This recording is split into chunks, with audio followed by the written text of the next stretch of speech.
l'avenir. Informer pour agir. Inspirer pour grandir. Rejoignez-nous sur Kavi TV.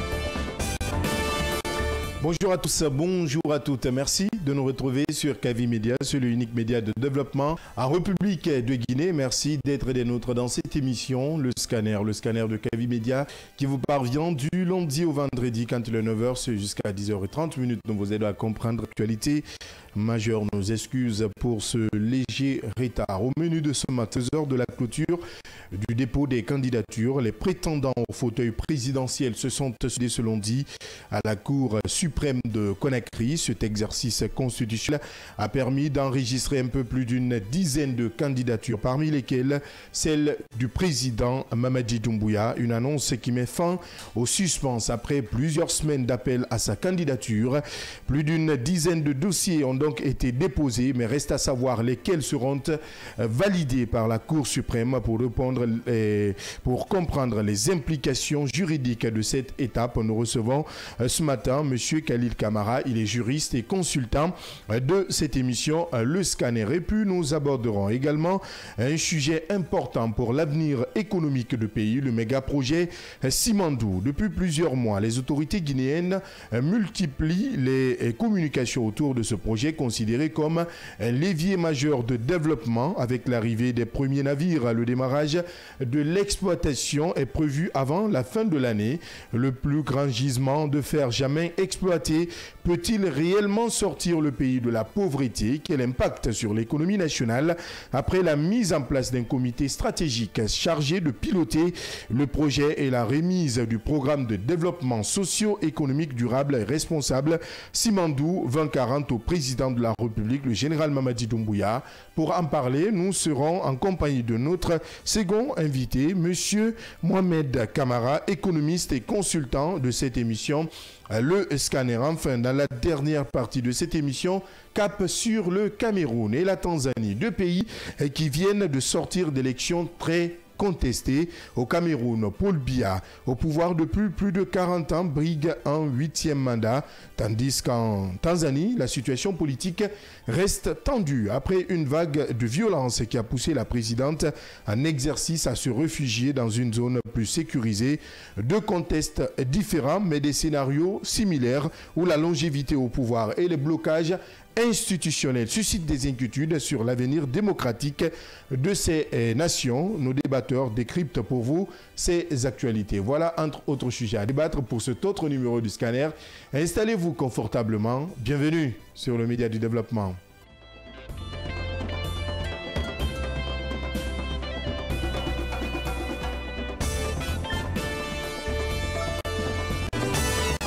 Merci de nous regarder sur Kavi TV. Si vous le faites maintenant, merci d'écouter à la radio. Vous êtes sur la 89.5 sur notre application mobile.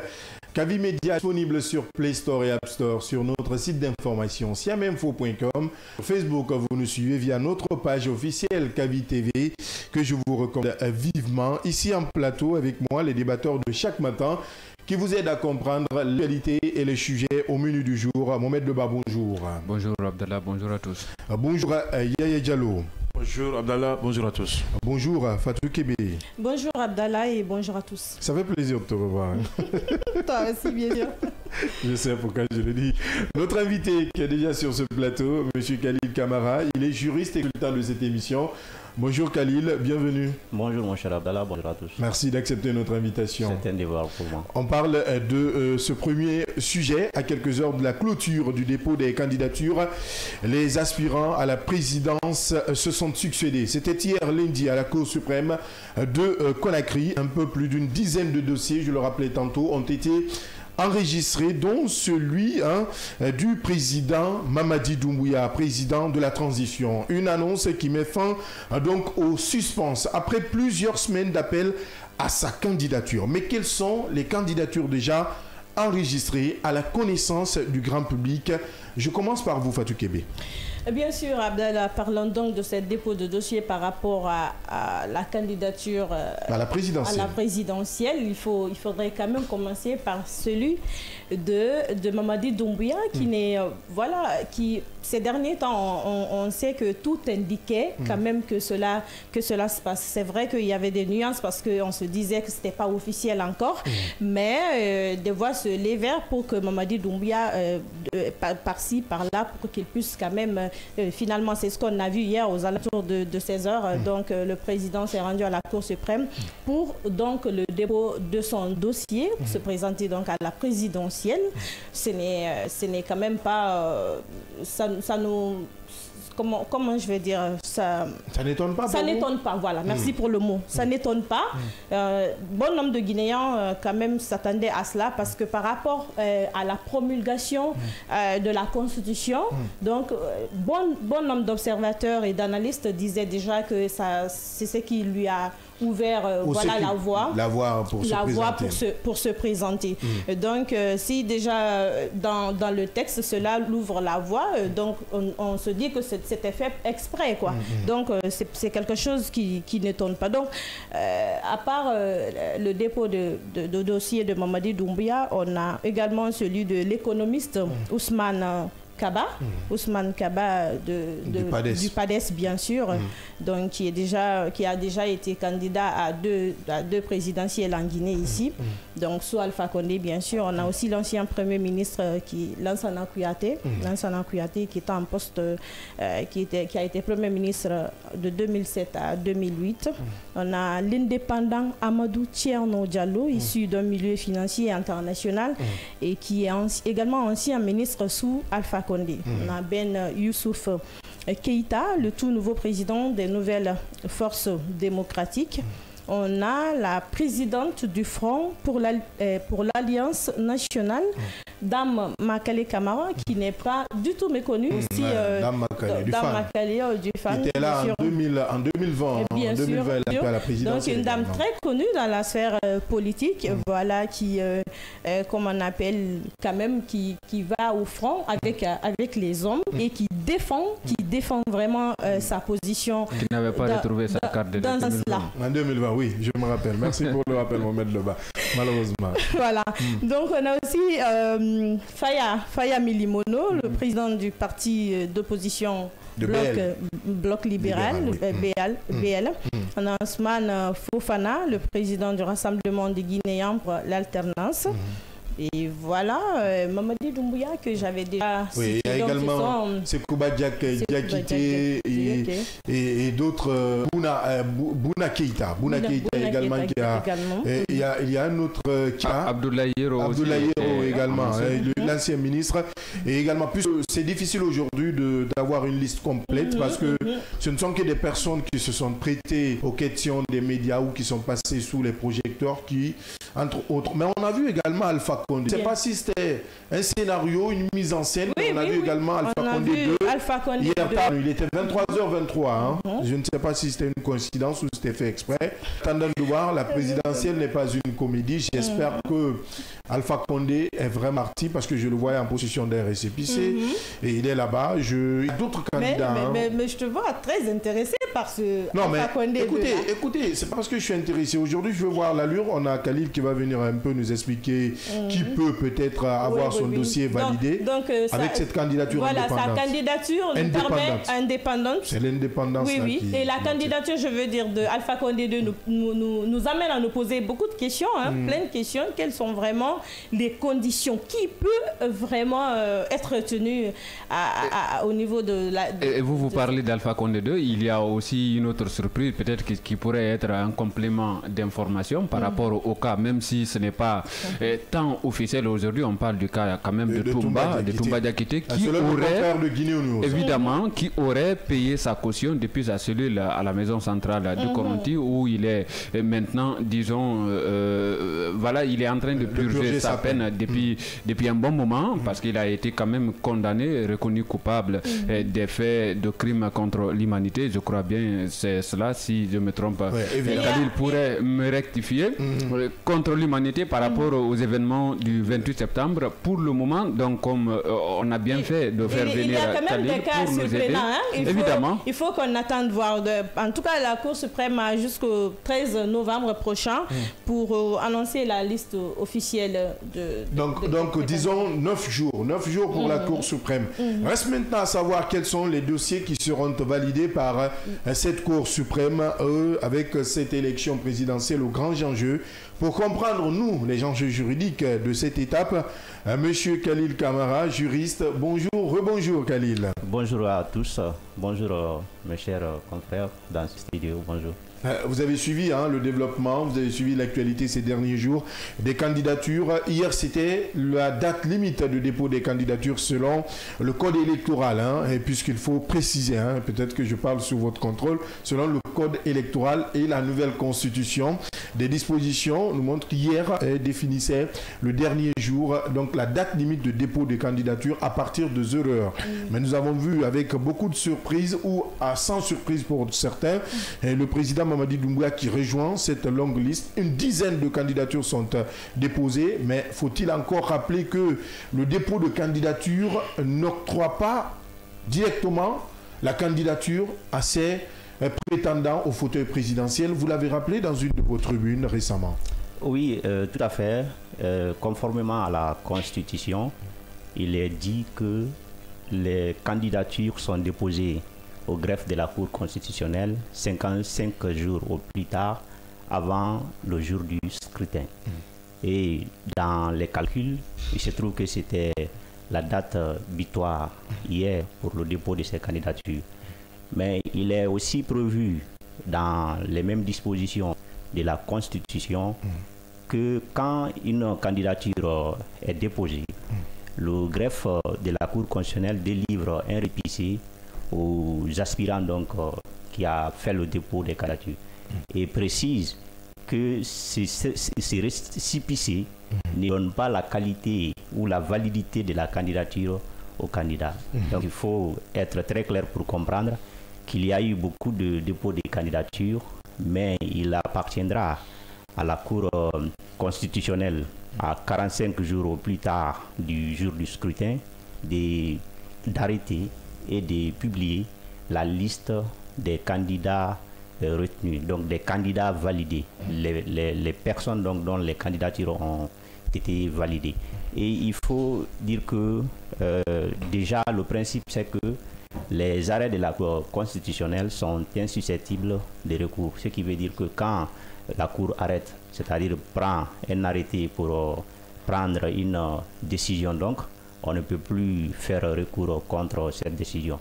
Il faut quand même aussi voir le code électoral qui prévoit que la Cour constitutionnelle pourrait procéder à la publication d'une liste provisoire, ce qui pourrait être un peu en contradiction avec la Constitution. Mais ça, c'est de bon gré. Il peut plaire à la Cour constitutionnelle, bien sûr, de publier la liste provisoire et permettre aux candidats, ce qui est prévu dans le code électoral, permettre aux candidats qui n'ont pas été retenus de contester donc la non-validité de leur candidature. Et après, la Cour pourra se prononcer dans les 48 heures de cette contestation, ce qui est prévu par le code électoral. Je dis bien en contradiction avec la Constitution, parce que quand la Constitution dit la Cour arrête, ça veut dire à travers un arrêté, et publie la liste des candidats. À la suite de cette publication, le président appelle par décret les électeurs. Alors, Khalil, c'est vrai que jusque-là, c'est une déclaration d'intention au regard de la loi. Il y a eu un long processus ayant abouti justement à ces dépôts de différentes candidatures. Est-ce que juridiquement, il y a des risques d'invalidité de certaines candidatures? C'est la première question. La deuxième question, c'est le cas du chef de l'État. On en parle. Est-ce qu'au regard de l'article 10 de la Constitution, nous allons assister très prochainement à la démission du général Doumbouya au sein des forces de défense et de sécurité? D'accord. Je vais parler de ces sujets avec beaucoup de retenue, parce que vous savez, le débat dans notre pays prend une autre prennent une autre dimension qui ne permet pas la liberté d'expression. Je le dis très clairement. C'est pourquoi je n'irai que sur les pistes et les commentaires sont libres. Je vais m'inscrire dans l'esprit de la loi, dire clairement ce que dit la loi par rapport à telle situation. Alors si nous prenons la Constitution, qui est d'abord la loi suprême, elle pose des conditions d'éligibilité des candidats à l'élection présidentielle. Et cette même loi prévoit les incompatibilités. Vous avez aussi le code électoral qui prévoit, c'est-à-dire qui vient en appui à la Constitution pour voir les conditions d'éligibilité et les incompatibilités.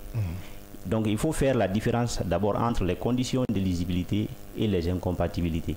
Quand vous prenez les conditions d'éligibilité, ce sont des critères que doivent remplir par exemple les candidats pour être retenus à l'élection, c'est-à-dire pour avoir la validité de leur candidature à l'élection présidentielle.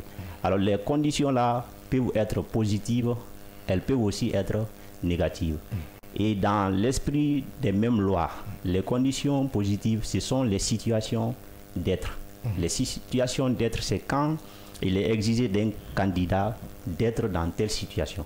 Par exemple, être guinéen, avoir la nationalité guinéenne, être âgé de 40 ans au moins et 80 ans au plus. Donc ça, c'est les situations d'être, etc. Je sais bien sûr qu'il y a d'autres situations d'être.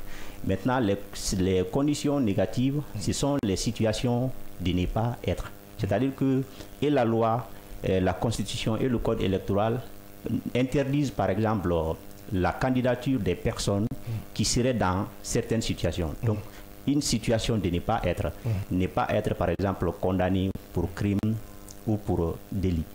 J'ai même reproché au moment de l'adoption de la publication du Code électoral un principe qui a été violé par cette loi.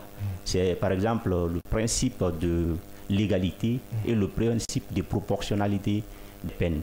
Parce que quand vous prenez par exemple ces principes-là, il affirme clairement qu'aucune peine ne peut être appliquée si la juridiction n'est là légalement prononcée. Ce qui veut clairement dire aussi que quand la justice n'a pas prononcé une peine, pour dire par exemple qu'une personne est frappée des conditions d'inéligibilité, vous ne pouvez pas lui imposer cette peine. Donc quand par exemple le Code électoral dit que les personnes condamnées pour crime ou pour délit, sans avoir cette précision, c'est-à-dire sans avoir qu'il y a un principe qui interdit qu'on inflige une peine à une personne sans que cela ne soit prononcé par une juridiction, il faut dire clairement que ce principe a été ignoré par le législateur sur le Code électoral. Cela veut dire clairement, pour délit, il n'y a que certains délits pour lesquels la loi prévoit la privation des droits civils et politiques.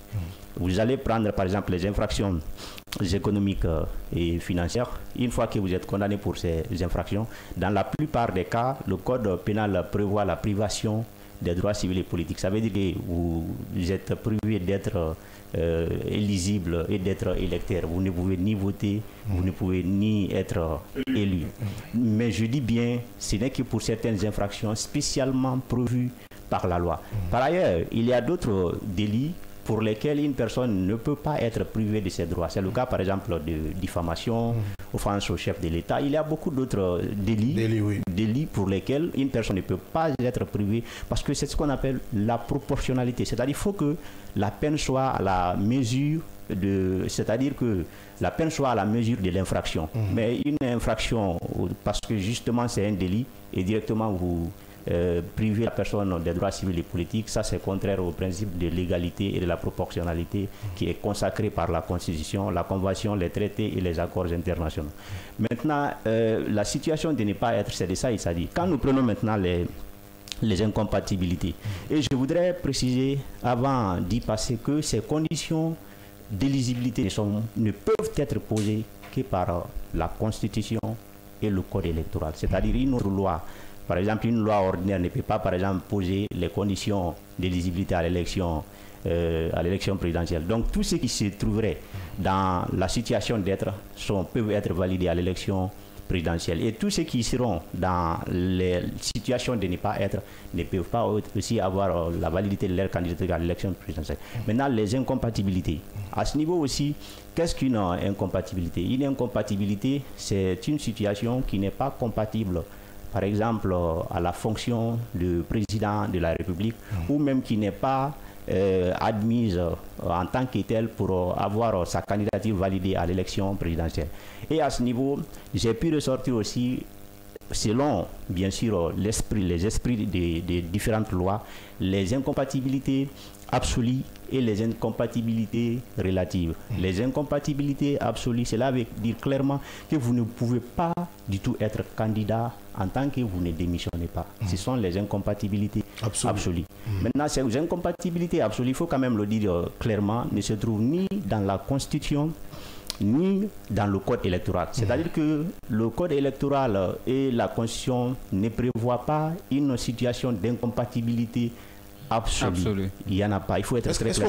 Est-ce qu'on peut revenir sur ce passage très important, puisque pas que pour nous, il y a des auditeurs et spectateurs qui nous écoutent, raison pour laquelle on vous a invité ce matin pour mieux comprendre les implications juridiques de cette candidature aujourd'hui, puisque le débat se pose. On parle de incompatibilité absolue.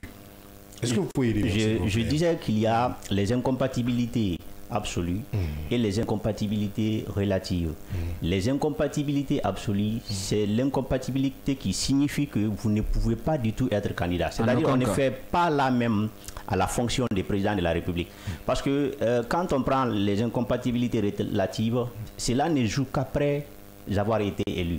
C'est-à-dire après avoir été élu, on parle des incompatibilités relatives. Mais incompatibilité absolue, cela veut dire très clairement que vous ne pouvez même pas être candidat si vous êtes dans l'incompatibilité. C'est-à-dire qu'il faut d'abord sortir, démissionner, ce qui veut dire dans l'incompatibilité absolue pour pouvoir maintenant avoir droit à la candidature. Est-ce que c'est le cas du chef de l'État? Non, je ne veux pas aller très clairement sur cette question, comme je l'ai toujours dit. Je vais vous expliquer clairement et vous pouvez, à travers les dispositions... Vous dites tout à l'heure que cela ne figure ni dans le code électoral, tout à fait, je l'ai dit, ni dans la nouvelle constitution. Donc pas de contrainte, c'est ce que je devrais prendre? Non, je ne sais pas ce que je veux dire. Écoutez bien parce que c'est très important. Ou alors tout simplement un vide juridique ou flou juridique? Non, je ne dirais pas que c'est un vide juridique. Vous allez comprendre en fait.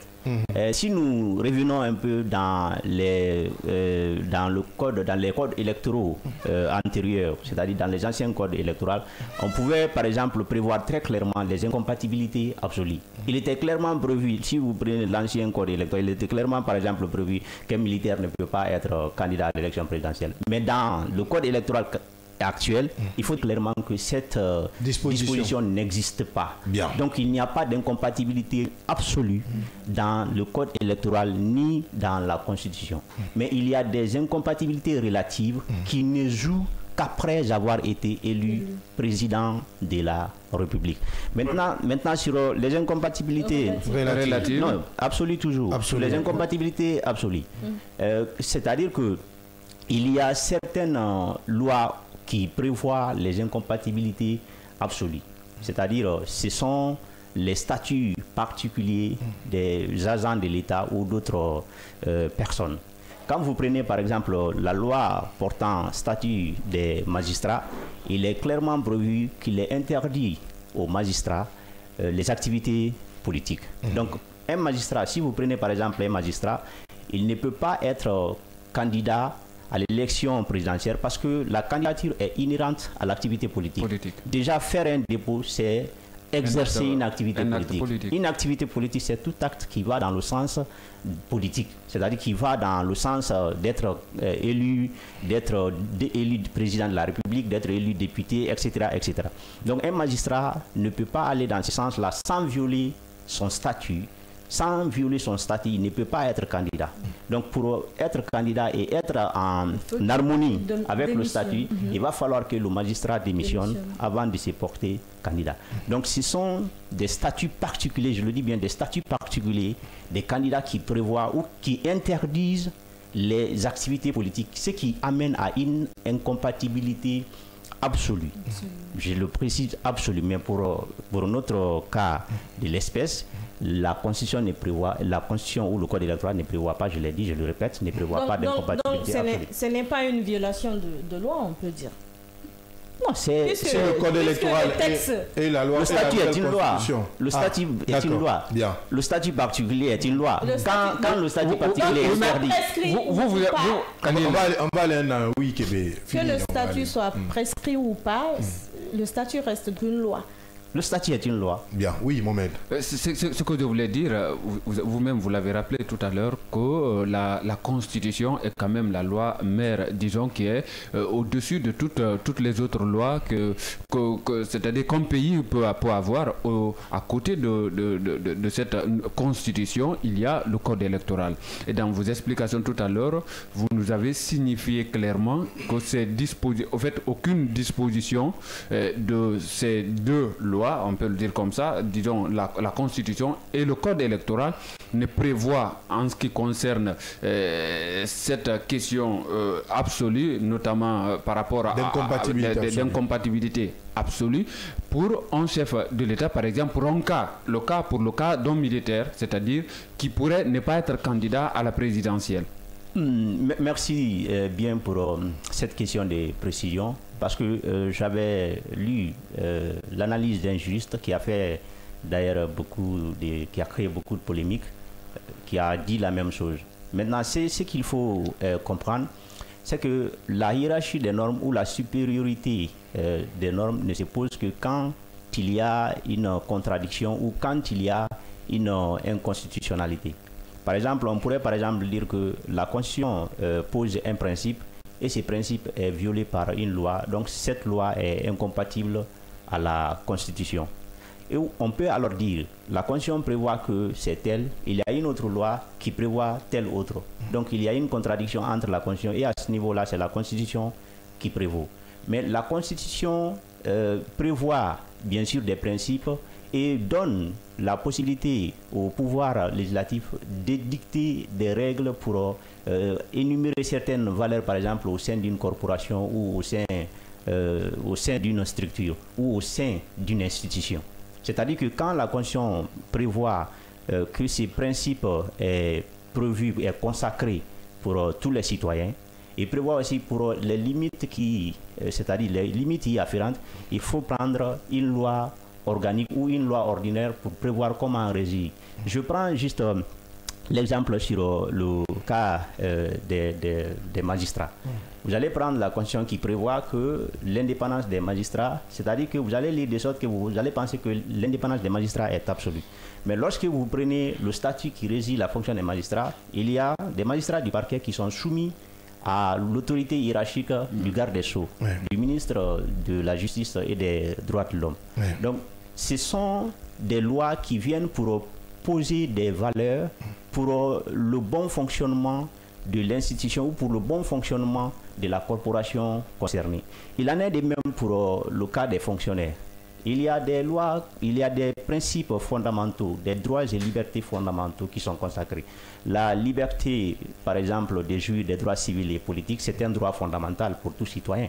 Mais la loi vous dit que quand vous êtes dans le cadre du service, vous ne devez pas exercer ces droits. Et la loi vous dit que quand vous êtes magistrat, bien que la liberté de jouir, le droit de jouir des droits civils et politiques, bien que ce soit un droit, la loi vous dit que quand vous êtes magistrat, si vous voulez le faire, vous devez d'abord alors quitter de votre qualité de magistrat pour pouvoir exercer. C'est ce qu'on avait reproché à un moment à Charles qui avait dit qu'il était en situation de détachement. Alors que la même loi statut des magistrats prévoit que même quand vous êtes en position de détachement, vous restez dans les valeurs de dignité. Il faut carrément démissionner. Il faut rester dans cette question. Donc à ce niveau, le débat sur la hiérarchie des normes ne s'évoque vraiment pas. Parce qu'il n'y a aucune contradiction entre ces différentes lois. Maintenant, quelles doivent être les conditions à remplir pour les prétendants à ce fauteuil présidentiel, ceux qui ont déposé pour que leur dossier soit validé par la Cour suprême?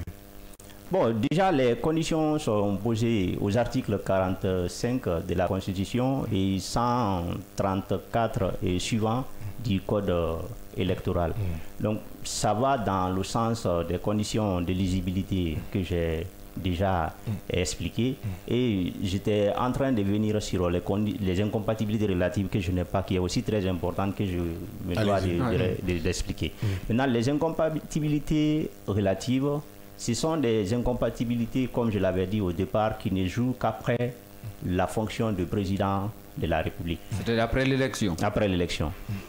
On va prendre par exemple certaines personnes qui sont dans les incompatibilités relatives. Ce sont par exemple les enseignants, les fonctionnaires.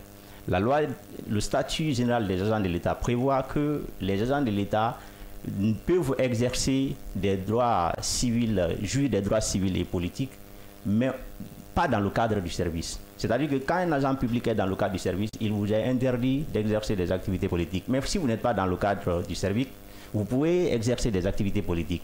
Et de là, on comprend clairement qu'un agent public, que vous soyez fonctionnaire, ancien ou autre, vous n'êtes pas obligé, par exemple, de démissionner pour déposer votre candidature. Donc, vous pouvez, tout en parfaite harmonie avec le statut qui régit votre profession ou votre fonction, être candidat à l'élection présidentielle.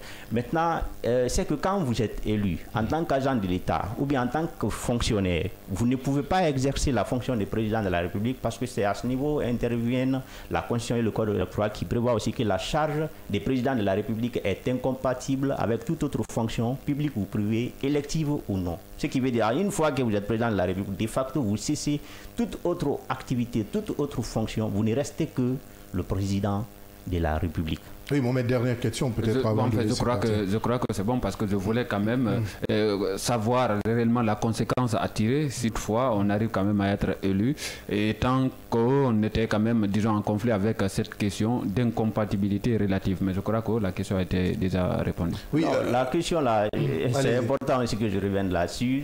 Tout revient à la Cour suprême à travers la Chambre constitutionnelle de valider ou d'invalider une candidature. Donc la Cour constitutionnelle se fondera sur les lois de la République pour prendre une décision. Par exemple, cette Chambre peut se fonder sur le Code électoral, la Constitution, mais aussi sur d'autres lois pour être parce que toutes les lois se valent. Seulement, on rejette une loi si la loi là est contraire aux principes consacrés par la Constitution. Bien, ce qui est très bien compris. Khalil Kamara, notre consultant, il est juriste. Merci Khalil, merci pour ces belles précisions. On marque une courte pause, le temps pour nous de recevoir notre second invité. On parle d'économie avec notre consultant, Mohamed Kamara, qui sera tout à l'heure dans ce studio et sur ce plateau avec nous. Ne zappez surtout pas.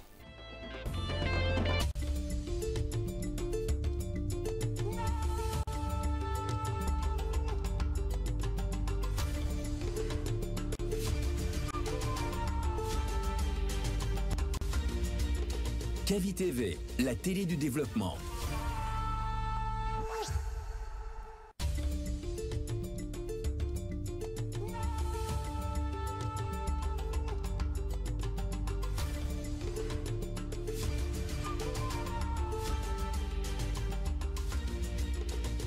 Kavi TV, la télé du développement.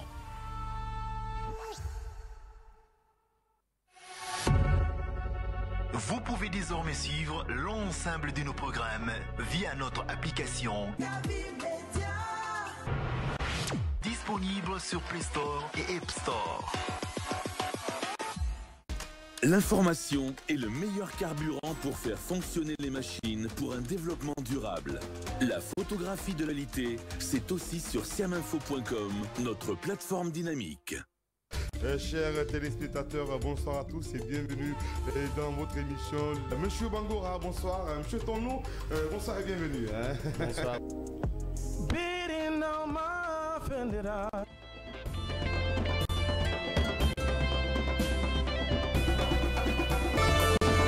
Merci de nous retrouver dans le scanner. Vous êtes dans la deuxième partie de cette émission où nous parlons économie avec notre consultant. C'est que nous ouvrons ce matin le projet Simandou 2040. Les autorités qui parlent d'un moteur clé du développement national, l'exploitation du plus plus grand gisement de fer doit aller avant la fin de cette année 2025 avec l'arrivée des premiers navires. A-t-il réellement changé la donne pour la République de Guinée? Quel sera l'impact du comité stratégique de pilotage et du programme Simandou du 40 remis récemment au président de la République, le général Mamadi Doumbouya? Pour répondre à ces questions, notre consultant est déjà sur ce plateau et dans ce studio avec nous, M. Mohamed Kamara. Il est économiste et consultant de cette émission Le Scanner. Bonjour. Bonjour Abdallah. Merci d'accepter notre invitation une fois encore. Je vous remercie. On parle du projet Simandou 2040, une grosse communication, une forte communication derrière le projet qualifié d'envergure, un projet même qualifié de levier de développement pour la République de Guinée. Aujourd'hui, qu'est-ce que le projet Simandou 2040? Après la remise, il faut le dire, de ce programme Simandou 2040 au président de la République, le général Mamadi Doumbouya, un programme qui n'était quand même pas public durant tous ces mois. Aujourd'hui, que peut-il apporter comme changement à la République de Guinée sur le plan économique notamment? Je vous remercie de l'invitation. Je commence par faire une petite mise au point. Le programme, il faut faire la différence entre le programme et le projet. Bien. La différence des deux, c'est que c'est un horizon temporel. Dans ce cas précis, quand on parle de projet Simandou, il y a un projet minier Simandou qui comprend les blocs 1, 2, 3, 4 qui sont exploités par Winning et Rio, les chemins de fer et le port, donc CTG, qui constitue le projet. Il y a le programme Simandou 2040 qui est un programme de développement socio-économique comme on en a connu dans le temps.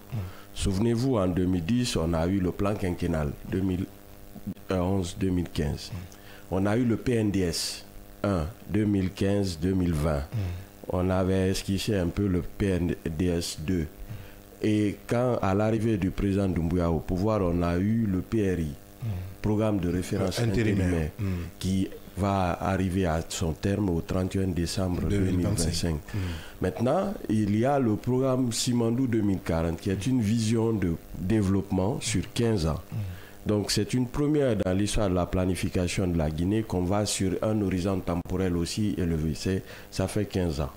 Et le processus d'élaboration de ce programme, d'abord c'est une vision du chef de l'État, le président de la République. Ensuite il a commis un comité stratégique pour l'élaborer, encore en mai 2024. Et le comité se repose sur le ministère du Plan et de la Coopération internationale, qui a la charge d'élaborer les programmes de développement dans notre pays.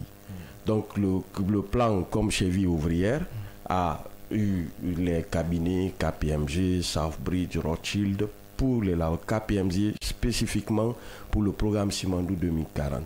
Alors le processus a été quoi? Le processus a été inclusif. Vous avez l'ensemble des ministères qui ont été consultés. Au mois de janvier, je crois avoir partagé avec vous un document qui s'appelait les due diligence sectorielles. Évidemment. Avant d'élaborer un programme, on fait un diagnostic sans complaisance. Où est-ce que ça va, où est-ce que ça ne va pas? Tous les ministères ont été concernés, tous les BSD. Au sein de chaque ministère, il y a un bureau de stratégie et de développement, donc qui ont été associés. Ils ont dit quel est l'état des lieux chez vous. Donc, on a contribué. Pourquoi les KPMG, KPMG est venu appuyer la Guinée parce qu'il a réalisé ça ailleurs. C'est un label à l'international parce qu'une fois que le programme... Est-ce que ça a réussi ailleurs? Oui. Est-ce que le programme est élaboré? Il s'agit de le vendre après parce que le programme c'est une chose. Donc, ce que l'on a assisté, pour aller rapidement, ce que l'on a assisté, la remise de ce programme au chef de l'État. La prochaine étape, c'est quoi? Le programme, c'est une loi de la République. Une loi. Une loi. Ce qui est remis au président, cet exemplaire-là va être présenté en Conseil des ministres. Conseil des ministres, il va être adressé au CNT, donc Parlement, comme projet de loi-programme.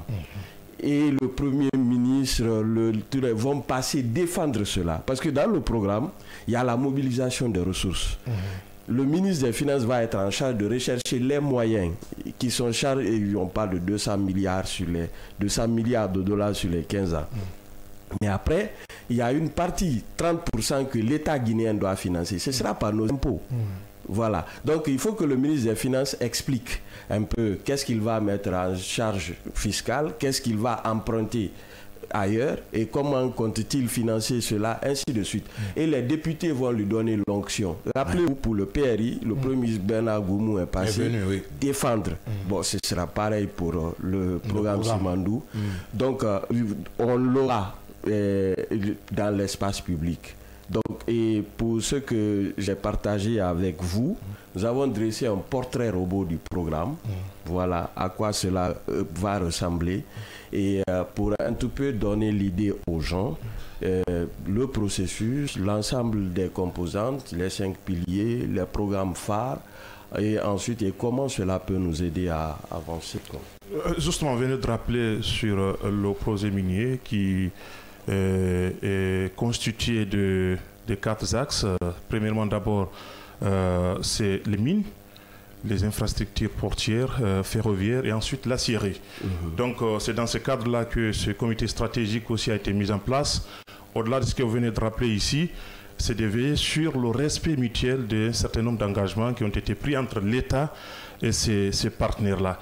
Est-ce qu'on peut dire que ce comité qui vient d'être mis en place devrait être là il y a longtemps et cela a été exigé par un bon nombre d'observateurs? C'est la première question. La deuxième question, c'est en ce qui concerne justement ces programmes dont vous faites allusion aujourd'hui qui dressent ce qu'on appelle des ambitions pouvant permettre d'amorcer un véritable progrès dans divers secteurs de notre économie nationale. De l'autre côté aussi, il y avait le fonds souverain qui a été mis en place. Est-ce que cet ensemble-là aujourd'hui nécessitait justement, disons, un organe de coordination pouvant permettre à l'État guinéen d'avoir ce qu'on appelle un œil vigilant, mais aussi transparent en ce qui concerne l'exécution de ces projets pour que nous en bénéficions? Bon, sur le premier point, concernant la mise en place d'un comité de suivi.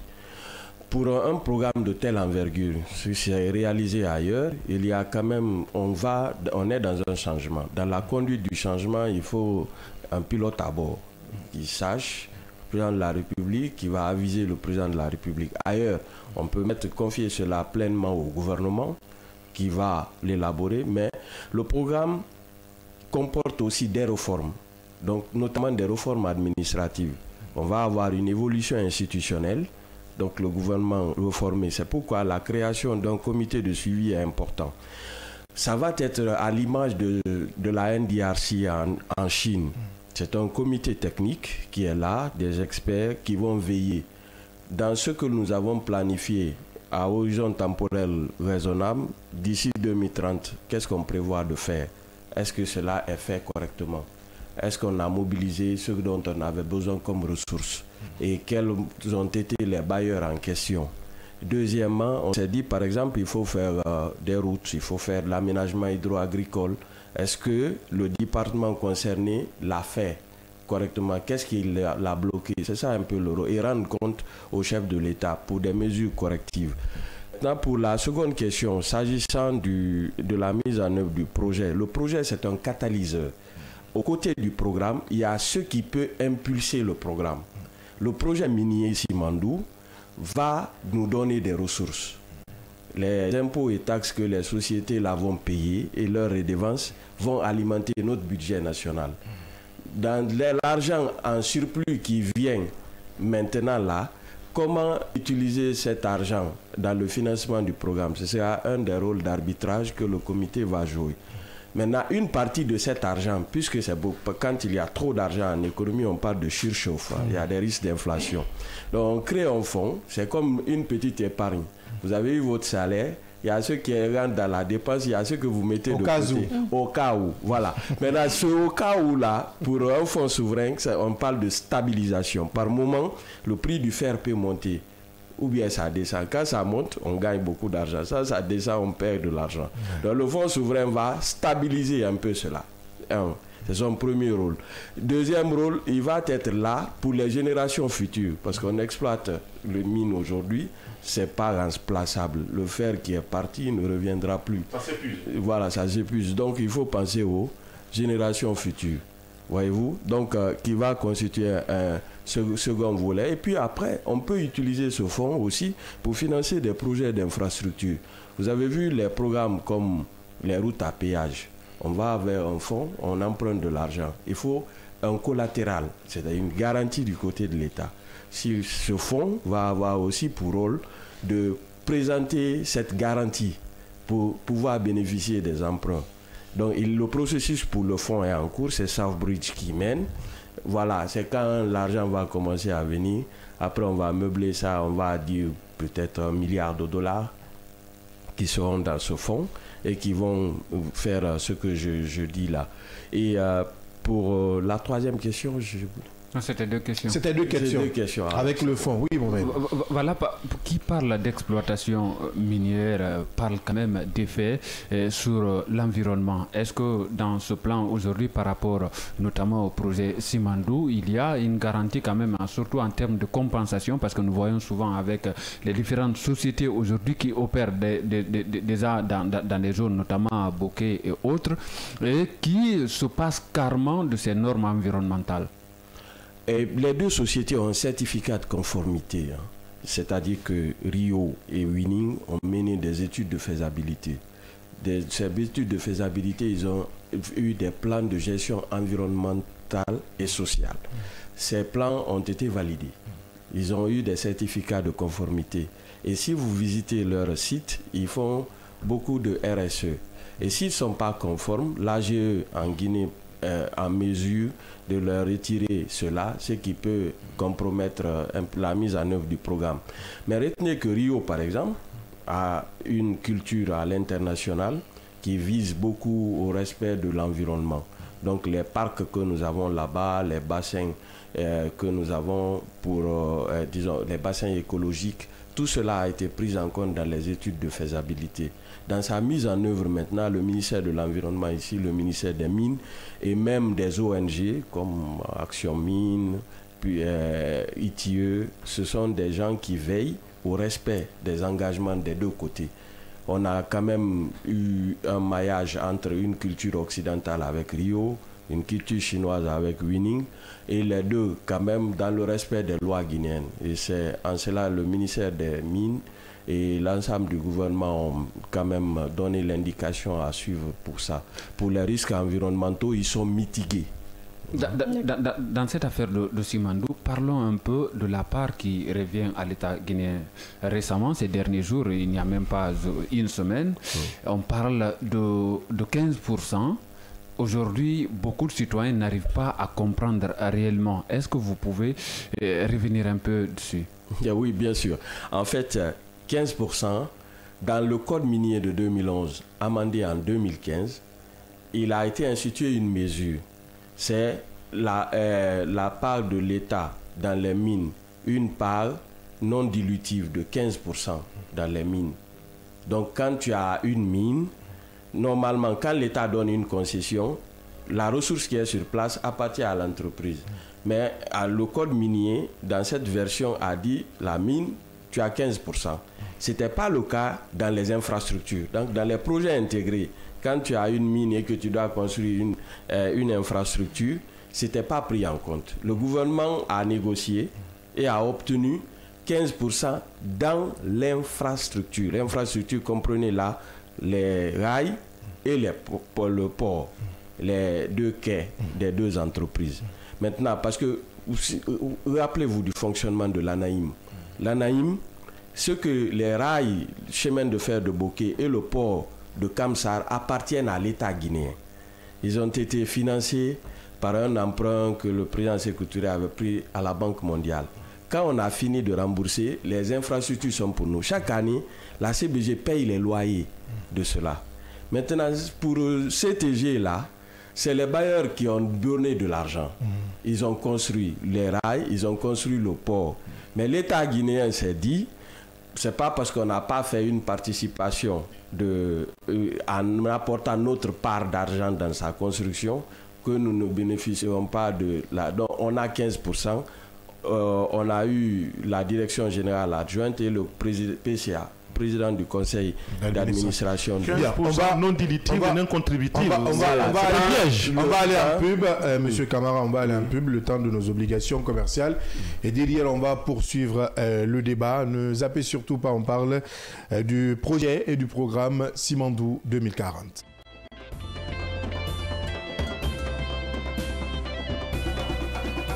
Chez Mondial Express, nous transformons vos voyages en une expérience inoubliable.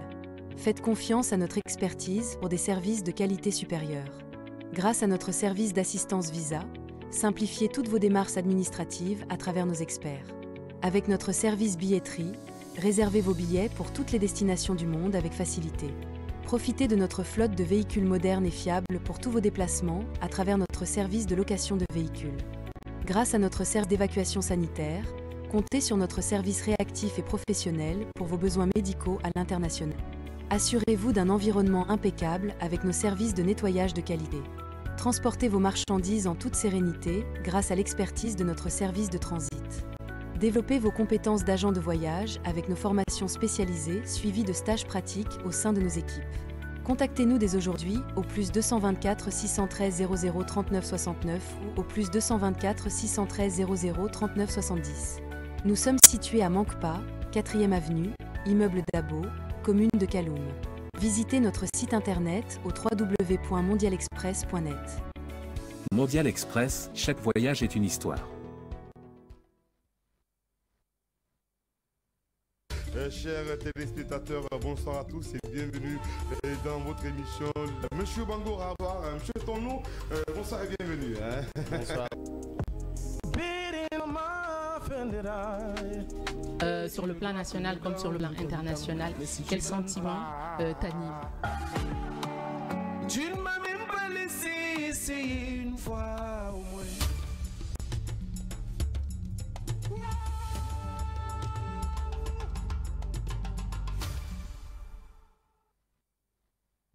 Kavi TV, regardez la lumière.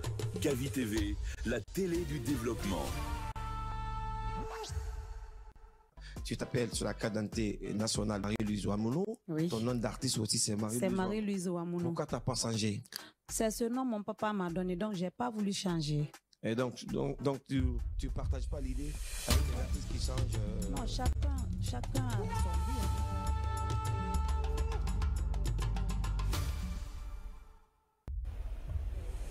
Kavi TV, regardez la lumière. Kavi TV, la télé du développement. Kavi TV, c'est plus qu'une chaîne. C'est la voix de ceux qui construisent, innovent et transforment leur quotidien. Reportages, magazines, débats, documentaires. Chaque contenu est pensé pour informer, éduquer et éveiller les consciences. Agriculture, éducation, santé, environnement, entrepreneuriat. Les vrais enjeux du développement sont au cœur de notre mission. Kavi TV, la télévision de développement, proche des réalités, tournée vers l'avenir. Informer pour agir. Inspirer pour grandir. Rejoignez-nous sur Kavi TV.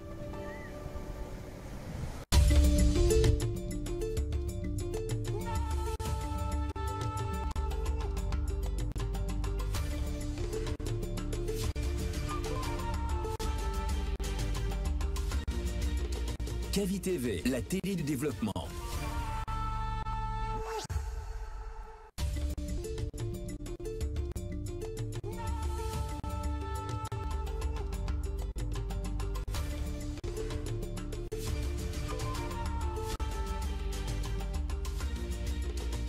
Kavi TV, la télé du développement.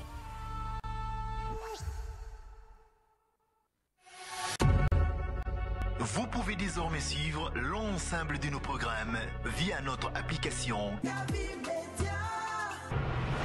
disponible sur Play Store et App Store.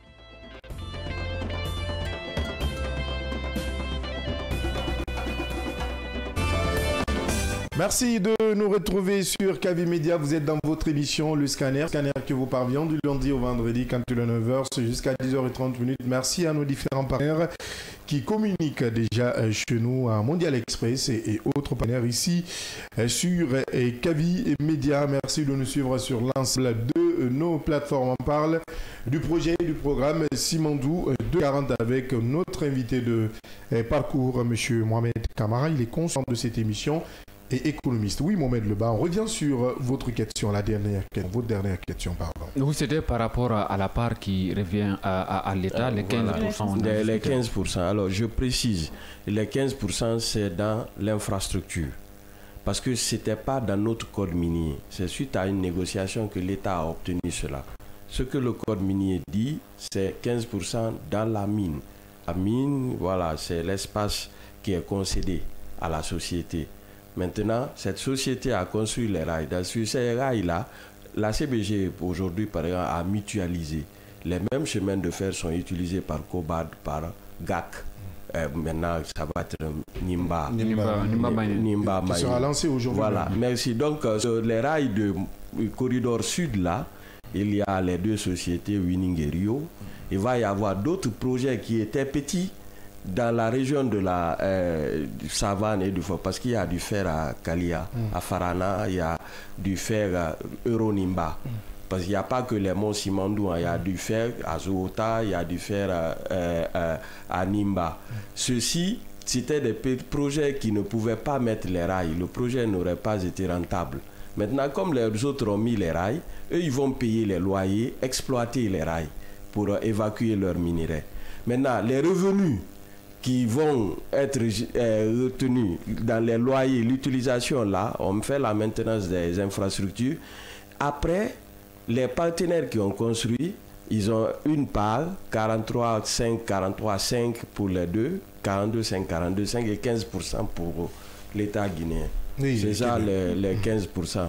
À ne pas confondre avec les 49% de la convention CBG. Hein. Voilà. Parce que j'ai vu ces comparaisons, c'est pas pareil. Hein. Oui, vas-y Kevin. Oui, moi j'aimerais savoir, puisqu'on parle du projet Simandou et aussi le programme Simandou, puisque c'est Simandou à tous les niveaux, je veux savoir en quoi ces deux se rejoignent. C'est ma première question. Ma seconde question, c'est de savoir, puisque le programme Simandou a une vision de développement, quelles seraient vraiment les retombées, un programme qui s'étend sur 15 ans, vous avez dit, quelles seront donc les retombées de ce programme, les retombées, je veux dire directes ou indirectes, sur la population? D'accord. Donc, la première question, projet Simandou, programme Simandou. Le projet, c'est le projet minier Simandou. Le programme, on aurait pu l'appeler Guinée Vision 2040. Sans associer... Voilà. Le fait d'y ajouter Simandou, le comité a expliqué par le fait que, bon, quand tu fais des recherches Internet, par exemple, tu tapes dans un moteur de recherche Guinée, il sort par exemple Guinée, Conakry, Guinée, Bissau, Guinée équatoriale, Nouvelle-Guinée, etc. Mais la Guinée dans laquelle il y a le Simandou, c'est bien la République de Guinée. Donc, ils ont labellisé. C'est un choix politique, ça, pour nommer le programme Simandou 2040. On aurait pu l'appeler Guinée 2040. Voilà, exactement. C'est ce que le comité a répondu par cela. Et les retombées d'un programme de développement, tout pays aspire au bien-être de sa population. Le bien-être, c'est que nous soyons mieux éduqués, donc qu'on ait de bonnes formations, des centres universitaires, une bonne école où on peut avoir un bon niveau d'éducation, un bon niveau de santé, des hôpitaux pour mieux nous soigner, éradiquer la faim. Donc l'agriculture développée va permettre que, au moins pour des pays comme nous sommes un pays à revenu intermédiaire tranche inférieure. Nous avons un revenu par tête d'habitant de 2100 $ par habitant. L'idée, c'est que à travers le programme, les infrastructures, c'est de développer l'économie pour améliorer globalement le bien-être du Guinéen. Et tous les indicateurs qui se retrouvent par ce que l'on appelle l'indice du développement humain 2020, on essaie de voir, est-ce que quand les projets là vont venir, quand tu améliores la santé, tu améliores le niveau de vie. Quand tu améliores l'éducation, tu améliores l'innovation. Et tout ça, quand tu améliores l'agriculture, que tu éradiques la faim, beaucoup de maladies vont disparaître. Donc, à 2040, on voudrait, là on est 17 millions aujourd'hui, et à l'horizon 2040, on aura aussi une population plus élevée et encore jeune. Donc, tout ça là, et avec un développement, c'est ce qu'on appelle capter le dividende démographique. Quand tu as une population jeune, c'est une population qui est une force de travail. Et ce que ceux-ci travaillent, ils cotisent pour les tranches de population qui ne sont pas actives. C'est les personnes âgées ou les enfants. C'est nous les actifs qui les soutenons. Et la Guinée a la chance, les prochaines années, d'avoir beaucoup d'actifs. Donc l'idée, c'est de les mettre au travail, donc en créant dans les secteurs... On a peut-être cette question de précision. Est-ce que ce programme peut aujourd'hui avoir un véritable effet de création d'emplois dans plusieurs secteurs, Est-ce que ça peut moderniser nos infrastructures et mener la Guinée à une véritable industrialisation? Oui, absolument, absolument. En fait, vous avez lu mon article, c'est par rapport aux 5 piliers que l'État a définis, et il y a un investissement à réaliser dans chaque pilier. Ils ont chiffré le programme autour de 200 milliards de dollars qui vont être mobilisés. Ces 200 milliards vont permettre de faire, par exemple, plus de... Là, on a 600 km de voies ferrées. Oui. Voilà, parce que c'est 2 voies. Simandou, c'est aller-retour dans les 2 sens. Après, ça, c'est le sud. Il peut y a développé un corridor au nord. Parce que, regardez, là où quand vous développez les infrastructures, la Guinée, par exemple, a pêché faute d'infrastructures. Les pays enclavés comme le Mali, le Burkina Faso, on n'a pas pu capter leur fret parce que, regarde, notre port est petit. Les bateaux, par exemple, c'est congestionné maintenant là. Et un navire qui arrive pour Bamako mettrait du temps. Et ils sont passés, même s'ils ne sont pas d'accord avec la Côte d'Ivoire, ils sont passés par le port de San Pedro et le port d'Abidjan et le port de Dakar. Donc le fait de faire construire une infrastructure, ça permettrait de capter le fret là. Et ça va générer du travail parce que faire les rails, ça demande de la main-d'œuvre en cheminots, en tout technicien, en toute manœuvre là. Non, pas que. Il y a la maintenance. Et pas que les chemins, parce qu'on a des modes de transport multimodaux. C'est-à-dire, on va faire les routes. Pour la construction des routes, pour le transport, ça va générer de l'emploi. Les aéroports, c'est déjà en cours. Donc, les airs, il y a les voies ferrées. Et même sur la côte, le transport maritime ou fluvial qui est en gestation. Et pour ce qui est de la création d'emplois, les gens misent sur l'innovation. L'agriculture, par exemple, permettrait d'employer beaucoup de personnes. Nous n'exploitons pas notre potentiel agricole beaucoup maintenant. Donc l'idée, c'est que le gouvernement, comme j'ai dit, avec pour objectif de devenir d'abord autosuffisant, mais aussi exportateur net dans certaines... Avant l'indépendance, on était le premier exportateur des agrumes en Afrique de l'Ouest. Voilà. Donc l'idée, simplement, c'est de revenir à ces proportions-là. Mais ça va, que les jeunes aujourd'hui... dans le cursus, essaye de voir la vision et de s'y conformer. Par exemple, tu formes beaucoup de comptables. Aujourd'hui, les intelligences artificielles font moins d'erreurs de calcul. Donc, les gens préfèrent avoir un logiciel alimenté par l'IA que d'engager quelqu'un qui vont payer et à qui ils devront verser des cotisations sociales. Bien. Donc, un tel emploi est menacé pour demain. Par contre, une force qui travaille dans l'agriculture n'est pas encore menacé d'être remplacé. Au regard de vos analyses et de beaucoup de discours qui sont tenus officiellement, ce projet cumulé au programme doivent inéluctablement élargir la chaîne de valeur, ce qui exige une formation de ressources humaines pour que les échelles à tout point de vue puissent justement être concernées. Je vais parler des ingénieurs qui doivent pouvoir avoir de formation, de l'autre côté aussi des entrepreneurs qui doivent profiter justement de cette exploitation. Est-ce qu'aujourd'hui tout est réuni pour que la chaîne de valeur puisse être ce qu'on appelle une plus-value pour notre économie nationale? Donc je réponds à votre question à 2 niveaux. D'abord, vous me tendez la perche de parler de Simandou Academy. En fait, pour valoriser le capital humain, parce qu'il n'y aura de puissance que notre intelligence et nos bras guinéens. Ce n'est pas nos potentiels en richesse minière là qui feront de nous un grand pays demain. Ce que les Arabes ont fait avec le pétrole, ils ont utilisé le pétrole, ils se sont formés, ils se sont équipés, ils se sont diversifiés. Aujourd'hui, Dubaï, c'est plus de services que de pétrole. L'Arabie Saoudite tend vers cela. Dans la Guinée, le projet minier va être un catalyseur. Ce que ça va nous donner comme ressources va être investi en nous pour faire de nous des gens plus qualifiés. Et des gens plus qualifiés, ce sont des gens créatifs, innovants, qui pourront permettre de faire face à l'économie de demain. C'est ça l'idée de Simandou Academy. Le ministre du Plan a obtenu récemment dans sa tournée asiatique beaucoup de bourses. Et vous avez vu que le gouvernement lui-même s'engage à prendre une partie des revenus, à financer des bourses d'études pour des Guinéens pour des prochaines années. Et au-delà même, nous, on a conseillé que, par exemple, certains campus soient transférés en Guinée, délocalisés en Guinée, dans le cadre de coopération. Pourquoi? Parce que si tu as envoyé 100 boursiers, le coût de cela est que si le campus est en Guinée, vous pouvez faire bénéficier beaucoup plus de personnes dans le cadre de la formation. Donc, l'idée, c'est véritablement cela de... Maintenant, pour ce qui est des chaînes de valeur, vous faites bien de le souligner. Aujourd'hui, dans les mines, par exemple, pourquoi on ne gagne pas beaucoup? Parce qu'on exporte à l'état brut. Bauxite, état brut. Si on transformait la bauxite en alumine, sur place, on gagnerait plus 10 sur le chiffre d'affaires. Actuellement, sur nos côtes guinéennes, tu as la bauxite à moins de $50. Dans les ports chinois, vous avez près de 90 à $100. Les Guinéens ne sont pas présents, par exemple, à deux niveaux. Le transport.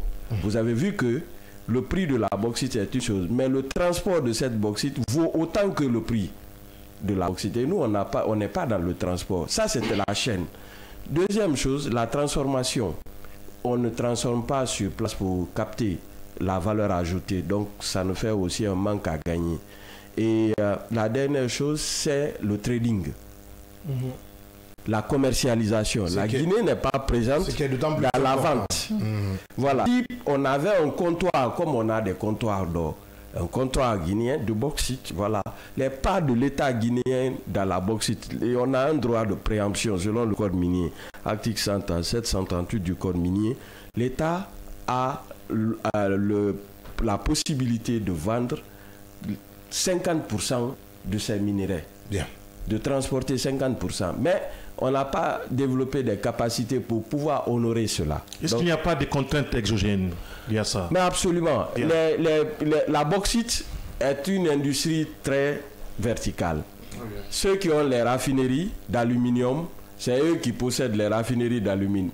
Et c'est les petites filles de ceux-là qui exploitent les bauxites. Donc c'est pourquoi il y a les prix de transfert.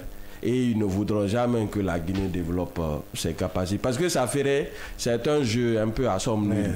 Ce que nous allons créer ici va disparaître chez eux. De l'autre côté, forcément. Voilà. Hein. Simandou 2040, la vision, le projet, on en parlait tout à l'heure, vous l'avez suivi avec notre invité, M.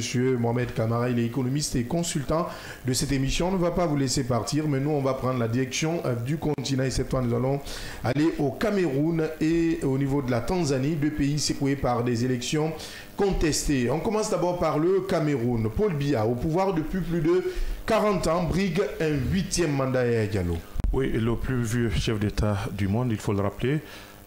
Paul Biya, qui a brigué, selon le Conseil constitutionnel du Cameroun, un 8e mandat.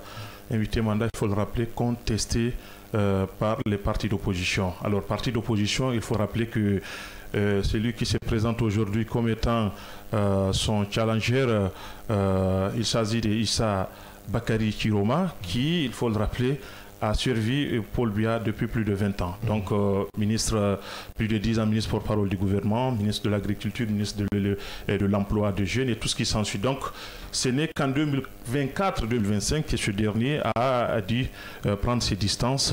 Jusque-là, qui avait juré sur tous les dieux d'être justement éternellement fidèle à Paul Biya. Alors, la question se pose aujourd'hui sur la sincérité de démarche politique entamée par Issa Chiroma, d'autant plus que le véritable opposant, l'opposant historique au régime Biya, s'appelait Maurice Kamto, qui a été écarté, et lui et sa coalition à cette course à la présidentielle au niveau du Cameroun. Alors, à ce stade-ci, nous sommes dans une crise qui perdure, il faut le rappeler, en dépit de cette déclaration officielle, disons, de l'élection de Paul Biya. l'officialisation de résultats par le Conseil constitutionnel qui est, disons, susceptible de tout recours. Donc ça veut dire tout simplement qu'aujourd'hui, Issa Chiroma ne doit pas justement contester légalement, on ne peut pas. Donc les contestations sont politiques aujourd'hui. C'est pourquoi nous parlons de violence post-électorale. Donc ça veut dire que c'est définitif. L'élu du Cameroun s'appelle Paul Biya avec plus de 53%, donc 53,66% pour être plus précis. De l'autre côté, Chiroma revendique une victoire avec plus de 54%. Lui aussi, c'est 54, quelques pourcentages qu'il a réclamé. Il a attribué à Paul Biya 31%. De l'autre côté, on a attribué à Chiroma 35%. Donc tout ce jeu de ping-pong politique amène à un certain observateur de douter un peu sur la sincérité au fond de la lutte que Chiroma est en train de mener. Vous vous rappelez, tout récemment, il avait crié justement à une attaque orchestrée par le pouvoir du Biya, composé d'un commando qui aurait, disons, voulu attenter à sa vie. Donc finalement, cela il a aussi... même quitté son domicile. Justement, cela a été démenti par le Cambia, et éventuellement lui-même, il dit avoir échappé à une tentative d'enlèvement. Donc l'un dans l'autre aujourd'hui, il y a là cette méfiance qui continue dans plusieurs villes, notamment à Daloa, enfin notamment à Garoua, c'est la ville natale de Chiroma et la capitale économique, disons, camerounaise. Donc ça veut dire tout simplement qu'aujourd'hui, en dépit de tout ce qui est en train d'être mis en place en termes de négociations pour ramener Chiroma à des meilleurs sentiments, ce qu'il a déjà nié, il dit qu'il n'a pas participé à cette élection pour négocier avec qui que ce soit. Il a gagné les élections, il entend gouverner justement et légitimement avec le peuple camerounais. Bien. Donc, au regard d'un certain nombre de bilans macabres qui ont été dressés, parce que jusque-là, l'État camerounais n'a pas pu communiquer officiellement avec des chiffres. Oui, sur le bilan de ces violences post-électorales. Oui. C'est vrai qu'ils ont admis finalement qu'il y a eu des morts, mais sur les chiffres, jamais on a entendu justement de communication allant dans ce sens-là. La société civile, quelques organisations de société civile ont fourni l'effort pour avoir un bilan de plus de 2000 arrestations aujourd'hui à date et plus de 39 de cas de mort qui ont été signalés. Alors on attend de voir au regard d'un certain nombre de difficultés aussi d'accès à des informations officielles au niveau de l'État camerounais. Donc tout porte à croire aujourd'hui que cette 8e mandature de Paul Biya, c'est de là qu'il s'agit aujourd'hui, va justement être entérinée à travers l'investiture, puisque déjà c'est officiel à travers le Conseil constitutionnel. Je crois que dans les jours à venir, nous allons assister à son investiture qui pose aussi problème, puisque au sein même de certains proches de Paul Biya, on a jugé nécessaire effectivement que en dépit de ce besoin médical qui se pose au niveau du président sortant qui doit incessamment quitter le Cameroun pour aller se soigner au niveau de la Suisse, on a dit attention, on a dit avoir gagné les élections, on va organiser d'abord l'investiture avant justement de bouger pour aller en Suisse pour se faire soigner. Alors, est-ce que l'un dans l'autre aujourd'hui, nous allons assister d'abord à cette évacuation de Paul Biya qui est souffrant depuis un bon bout de temps, rappelons-le, parce que la campagne présidentielle qui a eu lieu au Cameroun, Paul Biya n'a pas pu paraître justement pendant lors de ces campagnes présidentielles. Une seule fois, c'est la première fois à l'occasion de l'annonce de sa candidature et quelques discours qui ont suivi. Alors, est-ce qu'on va assister pour la première fois aussi à l'absence de Paul Biya le jour de son investiture? Et c'est à se demander effectivement si lui-même, l'élu, n'est pas présent. Est-ce qu'on peut parler d'investiture? On verra bien ce qui va se passer au Cameroun. Oui, la question reste posée au Cameroun. Et une question que nous nous posons, c'est le défi de l'acceptation des résultats électoraux. C'est pourquoi nous allons nous tourner vers une autre situation, peut-être un peu similaire à celle du Cameroun. En Tanzanie, la tension reste tout de même vive après une série de violences qui a poussé la présidente en exercice à se réfugier hors de la capitale, en tout cas dans un endroit plus sûr. Mais de ce côté, c'est elle aussi qui remporte la présidentielle, malgré que la rue gronde encore, Mohamed Lebar.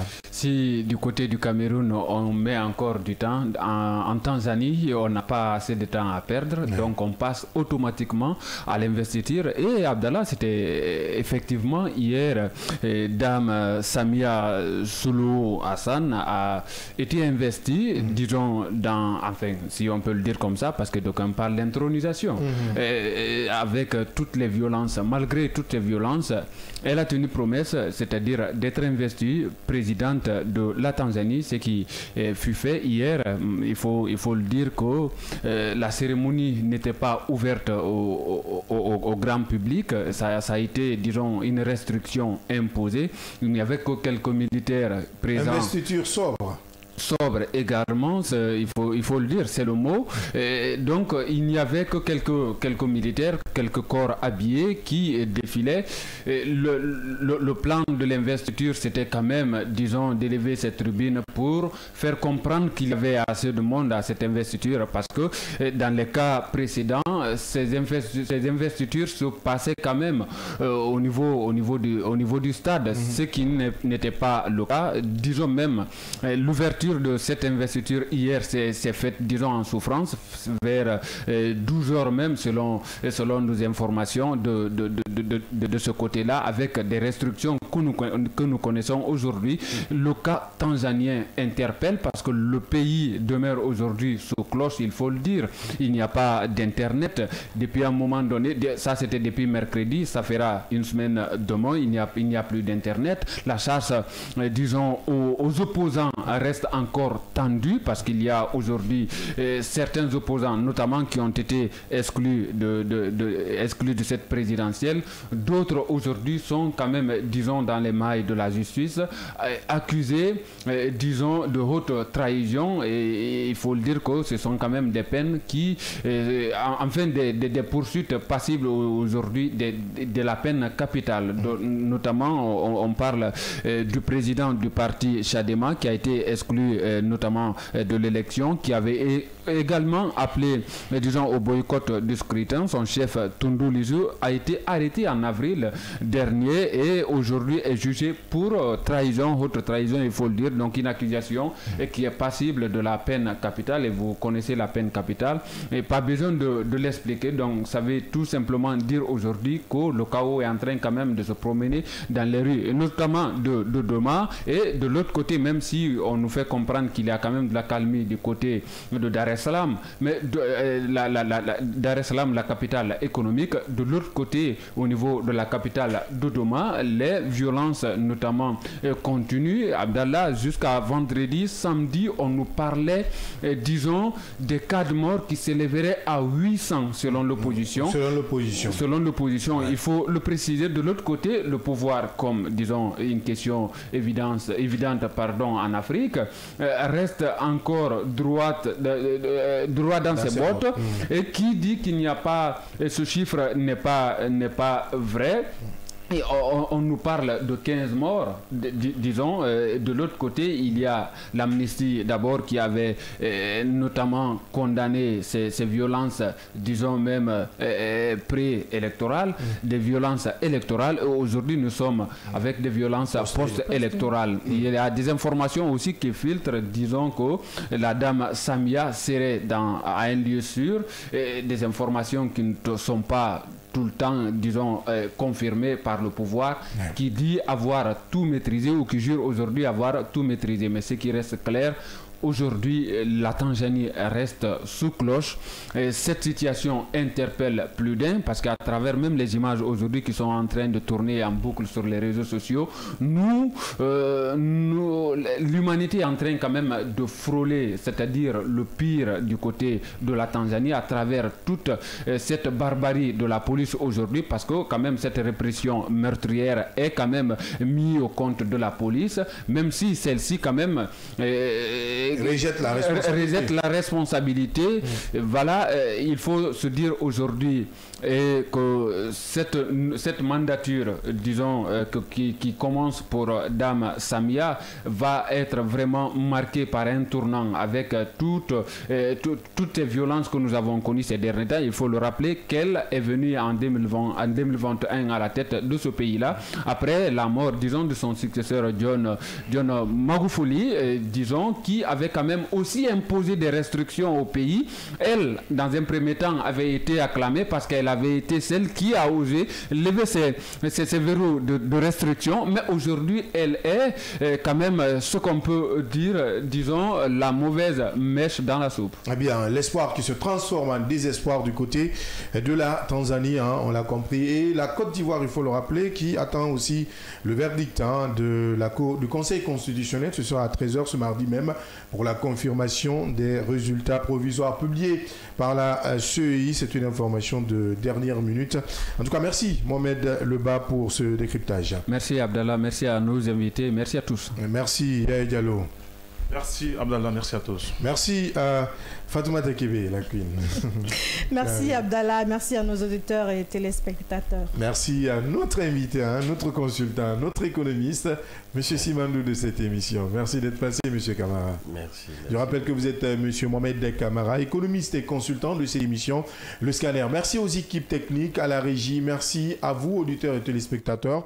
On se reprend donc demain, même heure, même fréquence, avec la même énergie pour d'autres sujets d'actualité, pour avec d'autres acteurs de la vie nationale. D'ici là, prenez soin de vous et restez en compagnie des programmes du groupe Kavi Média, sur le unique média de développement en République de Guinée. À très vite.